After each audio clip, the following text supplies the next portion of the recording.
can't hear anything for it. It's too low. It's too low. Try another mic. Try another one. Because they just finished broadcast. Okay.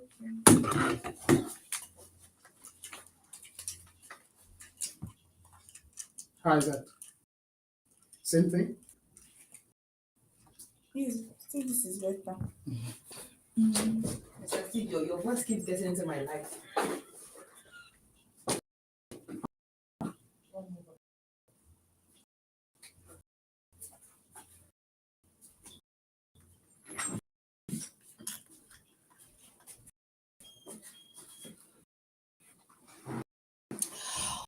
Once again, it's good to have you on the program Disability. I hope you are doing okay. My name is Jennifer Owoyos on the program, and it's your first time listening. Disability Inclusion is a program where we talk about persons with disabilities. We talk about the challenges they face, their struggles, and we'll also look at some ways we could cite. John will be delving into mental. We're talking about disability and mental health in Nigeria. So Nigeria has a significant number of people with mental health challenges. Unfortunately, this is perhaps the most neglected area of health in the country. So persons with disabilities face a variety of structural and ideological challenges that have little to do with their actual limitations. So these societal stigmas are often at the root of poor mental health and mental illnesses.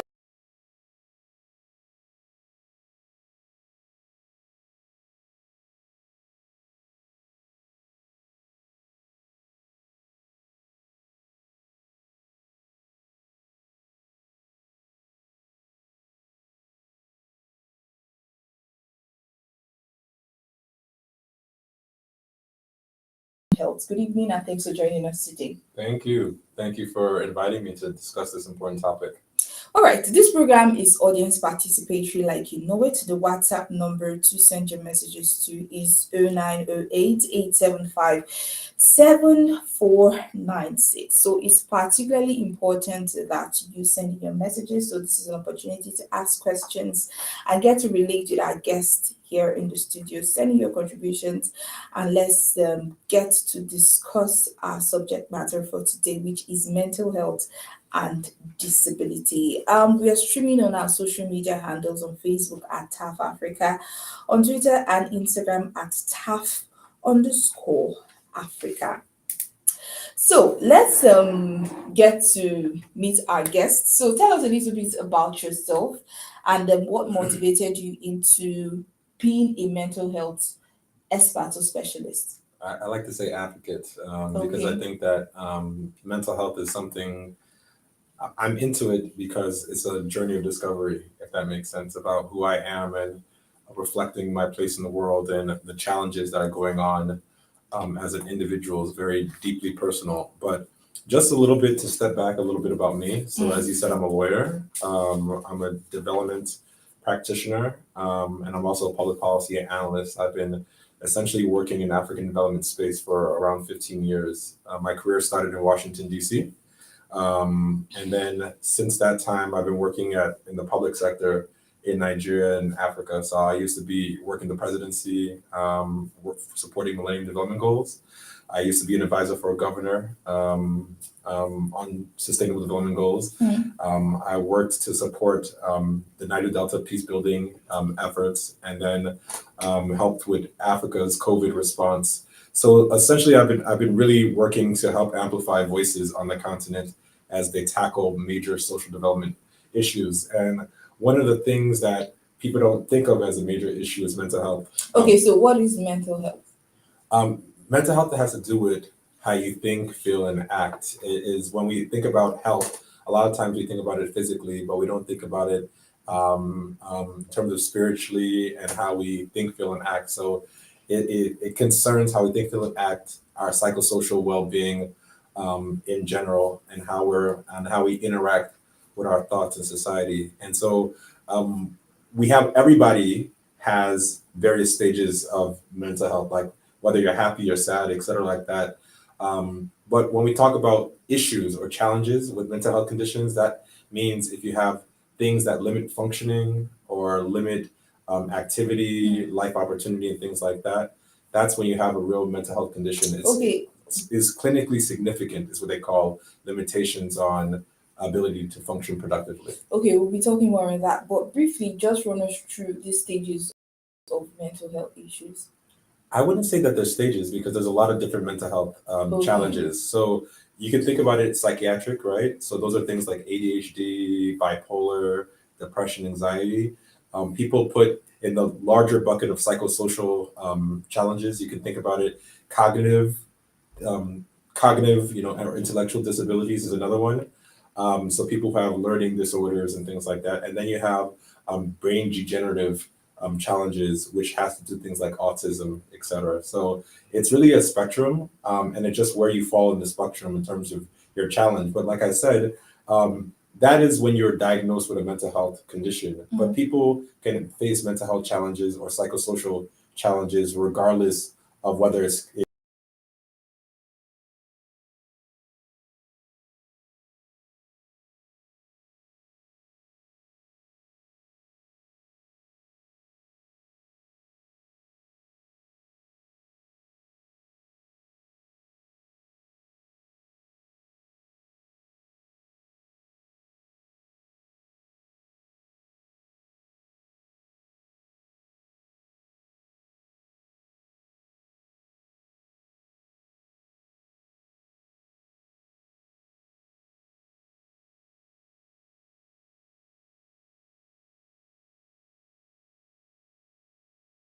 percent of Nigerians had acute levels of anxiety. Is that also a kind of mental health issue? It can be if it's clinically significant. So people can be anxious. I could be nervous here talking, right? But when it starts to impact life functioning, when it starts to impact how you relate with others, whether you want to get out of bed and things like that, that's when it becomes something that's clinically significant. And so when we think about Nigeria in general, we're ranked really an unhappy country where we were 95th on the last recent 2023 World Happiness Report. So that's the bottom third of countries, if that makes sense. So we really need to prioritize our mental health as citizens as we go forward in the future. Okay, now coming back to our focus group, our target audience, persons with disabilities, what's the connection between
So people are really going through a lot of psychological and we need to attend to them. And just when we think about mental health challenges in general, right? It's not really, though it is a disability, it is so mainstream. mental health illness or mental health Yes. When you have issues with your mental health, it's considered as a form of disability. Yes. You need to say that out loud because we have a problem of denial. Like people they don't want to accept that they have that form of disability, or they don't see it as a form of disability. It's being downplayed in this part of the world. Yeah. What's your reaction to that? Well, it's I think it's unfortunate, and it is played. A lot of people don't think of it as a disability, and you can kind of some rationale you can. I mean, for so long, those who had disability mental health conditions were just shut out of society. So unlike other types of disabilities where people may engender sorrow or people might feel sad or they feel like we need to make accommodations, mental health is one of those things where people were just shut out of society. So in the 1800s, we had the rise of institutions, right?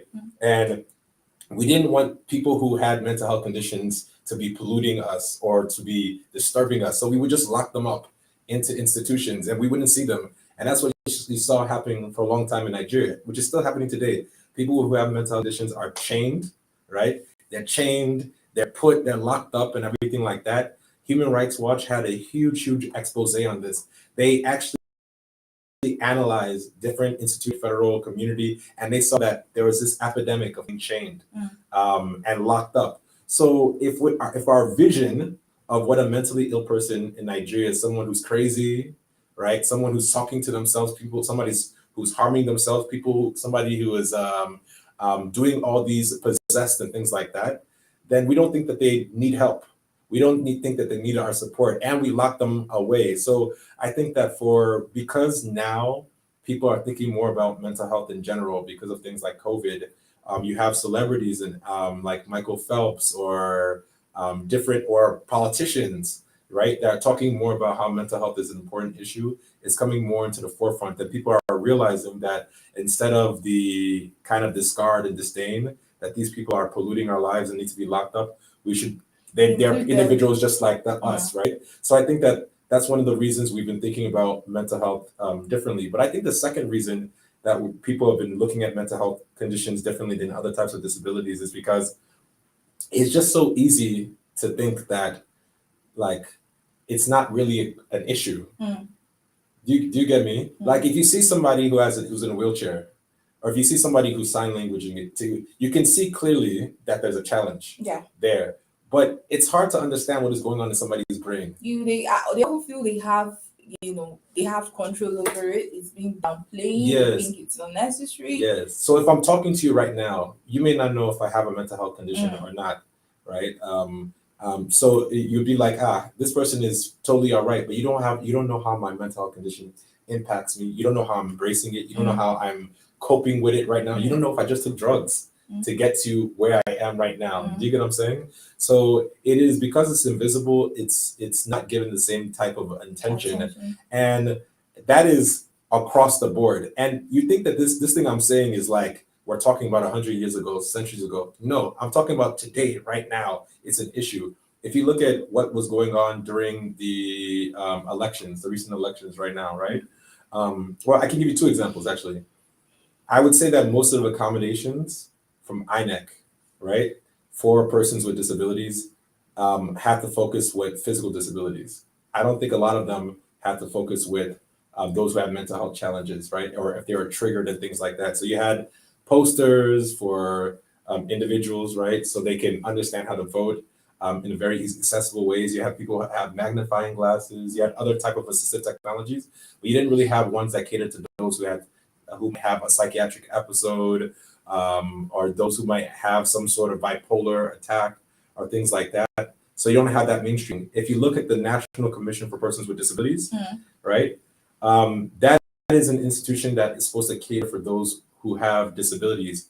In their governing council, it has 7 individuals, 1 including the executive secretary and 6 including commissioners from all 6 geopolitical zones. All 7 of them have physical conditions or physical disabilities. None of them have a mental health condition. How can they tell? Because this was a question that was asked to the executive secretary. How many individuals have a mental health condition on the National Commission for Persons with Disabilities? And he said 0.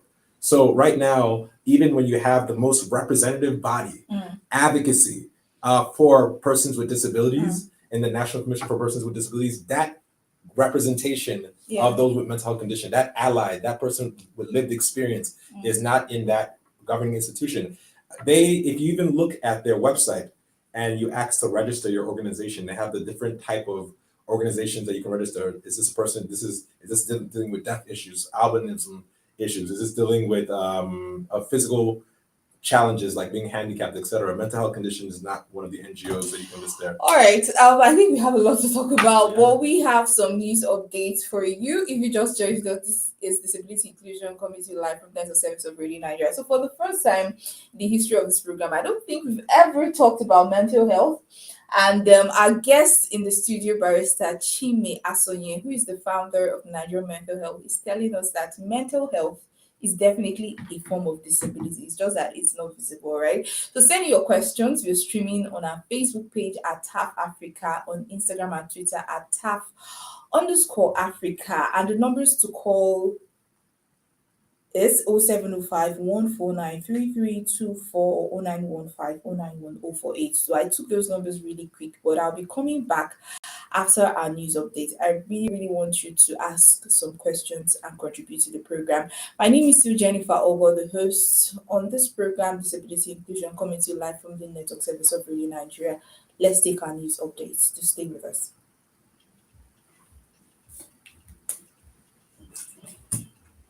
So Jennifer, Oh, okay. you want to come? Yeah, she can go. Jennifer, I don't think you're addressing him properly. He's Honorable Chime. So not Sorry? Barrister. Honorable Chime. You can Asonye. just Oh, say really? That's fine.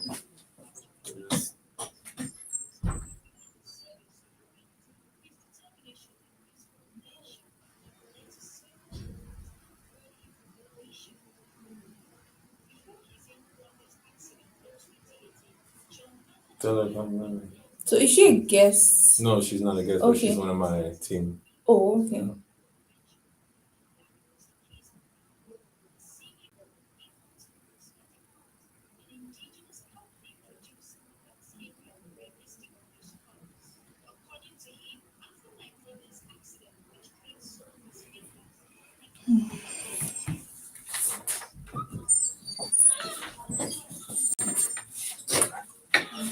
You found it? She's gonna tell you. Glad you made it. So, but then, Honorable Chime, I have a question. Shoot. Do you So, mind taking pictures of the scene? Or what did you say? do you mind taking pictures? Okay. Sure. So the thing is, talking about mental health, Mm. can't a person with disability begin to have mental health? Right.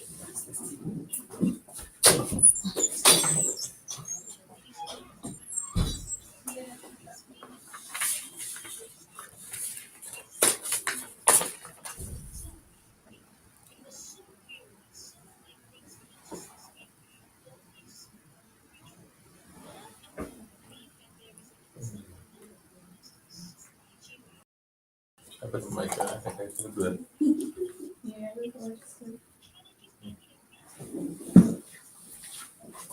Okay, not so bad. Yeah, you can get all of us. Yeah.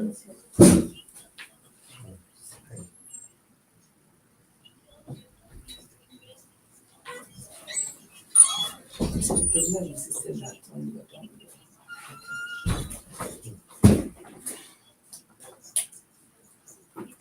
But Lynn, you were asking a question. Yes. Yes. So, is it not possible that a person with disability can develop a mental health condition Yes. as a result of discrimination? Yes. Yes. In fact, I'm gonna give it. That is actually my. The producer insisted that she has to be at the other side. The producer insisted that she has to be at the other side.